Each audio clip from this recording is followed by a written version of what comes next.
Hola, bienvenidos al canal de agrotecnologiatropical.com. En el día de hoy vamos a estudiar cómo sube el agua desde el suelo hasta las hojas. Sean ustedes bienvenidos.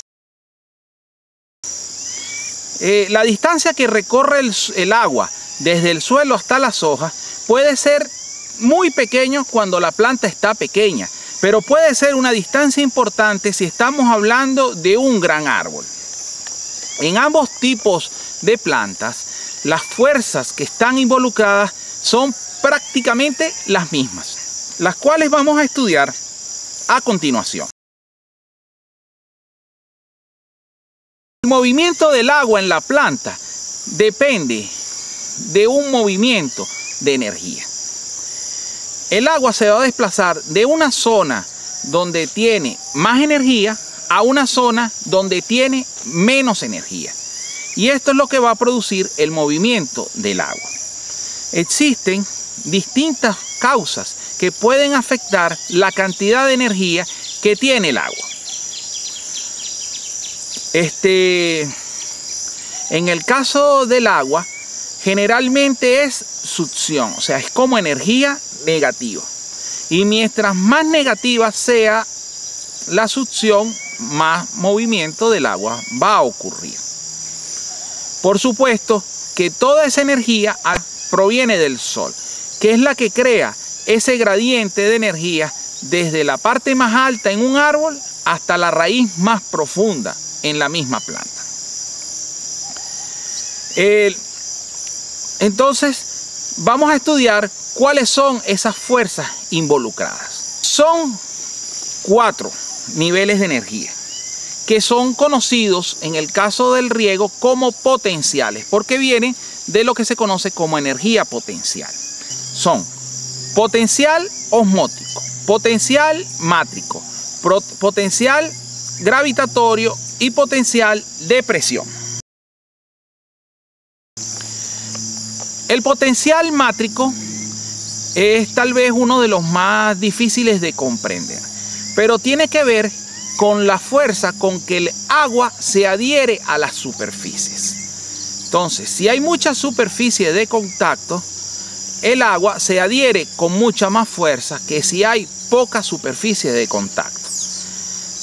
Esto es lo que hace que las arcillas, que tienen mucha superficie específica, tengan mayor capacidad de retener humedad que las arenas, que tienen poca superficie de contacto.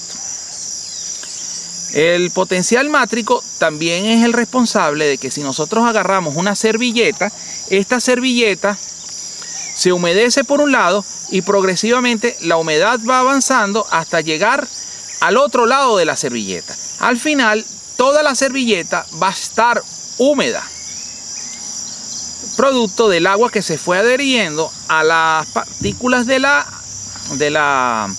servilleta, y por un proceso que se llama capilaridad, el agua fue desplazándose. Para tener una gran capacidad de capilaridad, las raíces primero se tienden a colocar muy ramificadas, tienden a ser raíces muy pequeñitas las que realmente absorben el agua. Las raíces gruesas realmente sirven de soporte para la planta y de conducción, pero las que realmente hacen el trabajo de absorber el agua son aquellas pequeñas raíces y aquellos pequeños pelos radicales. Actualmente se opina que las micorrizas son una gran ayuda a las raíces al momento de absorber agua del suelo. Y las micorrizas no son más que unos hongos que producen unos filamentos muy delgaditos que van explorando todo el suelo en busca de agua y nutrientes para la planta. La planta, en consecuencia, le paga con unos azúcares que exuda para alimentar a estas micorrizas. En el tallo, esa capilaridad se presenta por el tamaño de los tubos por donde circula el agua. Fíjense que en el cuerpo humano y en el de los animales, las venas y las arterias son gruesas y el agua la impulsa el corazón. En el caso de las plantas, los poros o los orificios por donde circula el agua son realmente microscópicos y forman lo que es la madera de los árboles. La madera está formada por una gran cantidad de fibras que contienen unos tubitos microscópicos que se llaman xilema. Y por esos tubos del xilema es que sube el agua desde las raíces hasta las hojas. Ese tejido del xilema no solo está presente en las ramas, también está presente dentro de cada una de las hojas. Y son los que llevan, como les estamos mencionando, el agua desde abajo hacia arriba.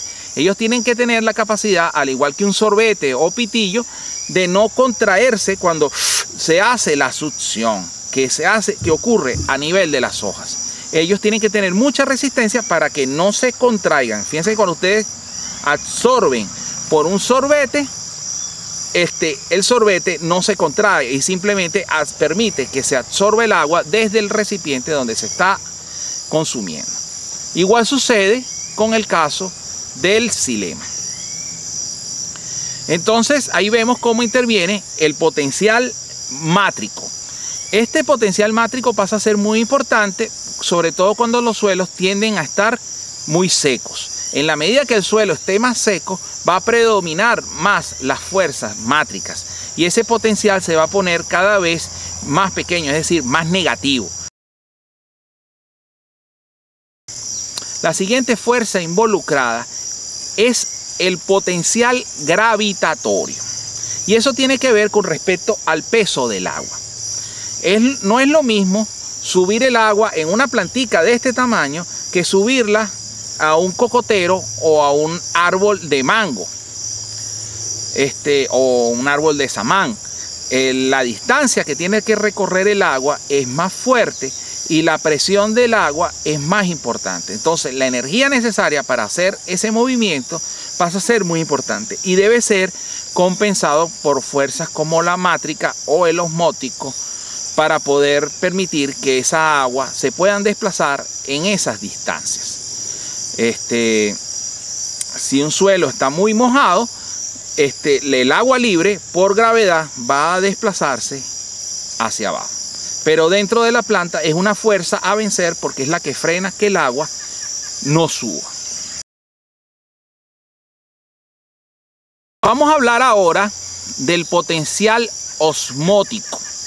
El potencial osmótico tiene que ver con la cantidad de sales que existan dentro de las membranas. Eso crea una condición donde el agua siempre circula de donde hay menos sales hacia donde hay más sales. La planta gasta energía para absorber los fertilizantes que nosotros aplicamos en el suelo y eso hace que generalmente existan más sales dentro de la raíz que fuera de la raíz y eso hace que el agua fluya naturalmente de fuera de la raíz adentro de la raíz. Cuando le falta fertilizantes, el potencial osmótico baja, digamos sube porque tiende a colocarse en cero, ¿verdad? Hay menos sales, se frena el movimiento del agua. Entonces la planta vuelve a gastar energía para meter más sales dentro de la raíz y que ese gradiente vuelva otra vez a encenderse y vuelva otra vez a absorberse el agua. Igual condición ocurre a nivel de las hojas arriba en la planta de mango. La cantidad de sales que están allí presentes ayudan a que exista el movimiento del agua hacia arriba. ¿Y quién hace que aumente el potencial osmótico? En este caso sería la evaporación o la evapotranspiración, o la transpiración específicamente, ¿verdad? Ya que los rayos solares hacen que el agua se evapore y pase de estado líquido a estado gaseoso y se vaya hacia el aire, y eso hace que las sales se acumulen en las hojas allá arriba. Entonces eso hace un mecanismo de succión que empuja que el agua tienda a subir nuevamente hacia arriba, restituyéndose la humedad en las partes altas de la planta. Entonces de esa forma se rehidrata la hoja, no se deshidrata, ¿verdad? Y permite que el sol vuelva a evaporar otra cantidad de agua y ayuda a que continúe el flujo de agua desde el suelo hacia las hojas.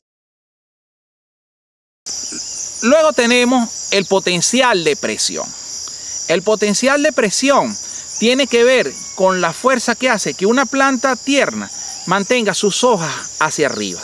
Esto se está logrando porque la presión que existe dentro de cada una de las células hacen una fuerza. Eso es igual como cuando agarramos un globo y lo inflamos. Cuando nosotros inflamos ese globo está tenso, y si tenemos muchos globos tensos uno al lado de otro, podemos hacer que esta hoja permanezca con las hojas hacia arriba. Ahora, en la medida que ocurra la deshidratación, esa turgencia, a raíz de que se va perdiendo la presión dentro de cada una de las células, va haciendo que las hojitas progresivamente se doblen hacia abajo, y después va a llegar un momento donde el tallo también se dobla hacia abajo. Eso es típico de las plantas a las cuales le falta agua, y eso hace que no ocurra la rehidratación y no ocurra el potencial de presión que permita que esas esas células en la hoja estén hinchadas y que mantengan el tallo derecho y las hojas derechas y paraditas hacia arriba. Eso se logra a raíz de la presión interna en cada una de las células de la planta. Entonces, ¿por qué ocurre esa presión? Bueno, la acumulación de sales hace que entre mucha agua y es la que permite que esté tensa la hoja en una forma así abierta, y es la que hace que exista esa presión que indica que la planta está bien hidratada. Entonces, vencer todas esas fuerzas son los mecanismos que permiten que el agua se mueva desde el suelo hasta las hojas. Al final, la energía para lograr eso la aporta el sol. Después vamos a ver un video que explica más adelante en este curso por qué las hojas permanecen frescas y no se calientan a lo largo del día, como si lo puede hacer, por ejemplo, el techo de un vehículo cuando le incide el sol del mediodía. Eso tiene que ver con el movimiento del agua dentro de la planta y un efecto refrescante que allí se produce. Pero eso será tema de otro video para no alargar más este. Entonces, recapitulando en este video, ya sabemos que entonces intervienen varias fuerzas, ¿verdad? Una es el potencial osmótico, el potencial mátrico, el potencial gravitatorio y el potencial de presión. Y siempre, cuando se suman esos cuatro potenciales, hacen que el agua se mueva del sitio donde hay mayor potencial al sitio donde hay menor potencial. Los potenciales en las raíces son más altos que el potencial que existe en las hojas, que es donde están más negativos los potenciales. Por lo tanto, el flujo del agua es desde abajo hacia arriba. Y el que produjo la energía para que ocurriera todo este cambio fueron los rayos solares. Bueno, sin más que decir, así concluye otro video más del canal de agrotecnologiatropical.com.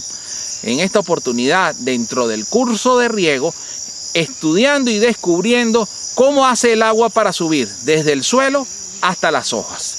Los invitamos a seguir viendo otros videos de nuestro canal y a suscribirse al mismo, así como darle a la campanita para ser informados cada vez que subamos un nuevo video para ustedes. Muchas gracias.